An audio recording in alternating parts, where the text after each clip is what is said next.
Friends, welcome to my YouTube channel. আজকে আমি রান্না করব লোটে মাছ দিয়ে আলু বেগুন দিয়ে ঝাল।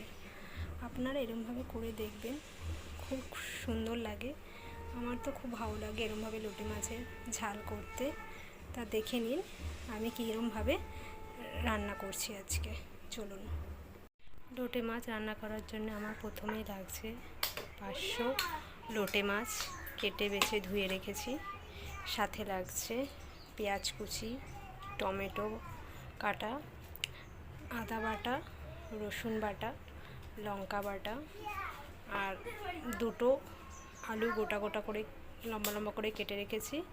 আর লাগছে একটা বেগুন। কড়াইতে তেল দিয়ে দিয়েছি, তেল গরম হয়ে গেছে। প্রথমে আমি আলু আর বেগুনটা ভালো করে ভেজে নেব।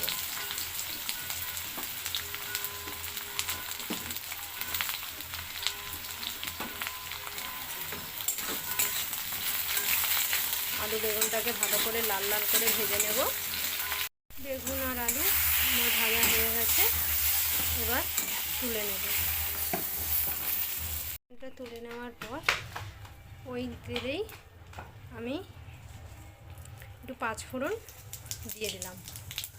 দিয়ে 5 ফোড়নটা দিলে একটু ভালো লাগে, সেন্ট আছে, গন্ধ বেরোয়। হ্যাঁ, তাই জন্যই দেওয়া। আপনারা দিলেও দিতে পারেন, না দিলেও না দিতে পারেন। তারপরে আমি পেঁয়াজটা দিয়ে দিলাম।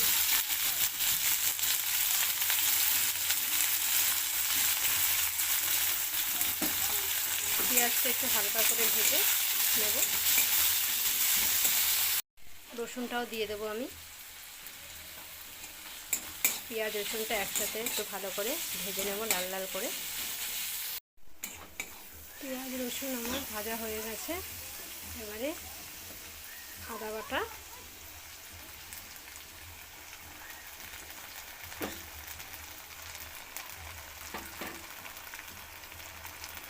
নুন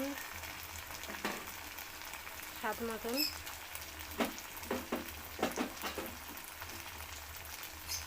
হলুদ গুঁড়ো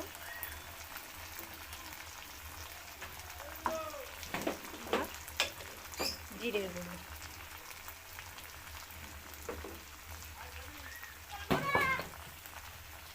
আর টমেটোটা দিয়ে আমি ভালো করে কষিয়ে নেব। আমার মশলা দেখুন কষানো হয়ে গেছে। মশলার গা থেকে তেল বেরোচ্ছে। এরকম যদি তেল বেরোয় তাহলেই ভাববেন মশলা কষানো হয়ে গেছে। এবার আমি মাছগুলো দিয়ে দেব।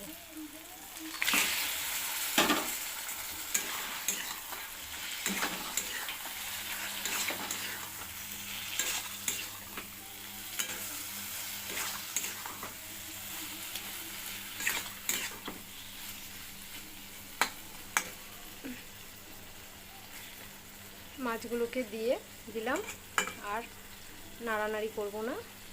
এবারে আমি একটু ঢেকে দেব। 5-7 মিনিট ঢেকে দেওয়ার পর আমি আবার আসছি। ভেজে রাখা আলু বেগুনগুলো দিয়ে দিলাম। দিয়ে একটু হালকা করে নেড়ে নিয়ে আমি আবার রেখে দেব।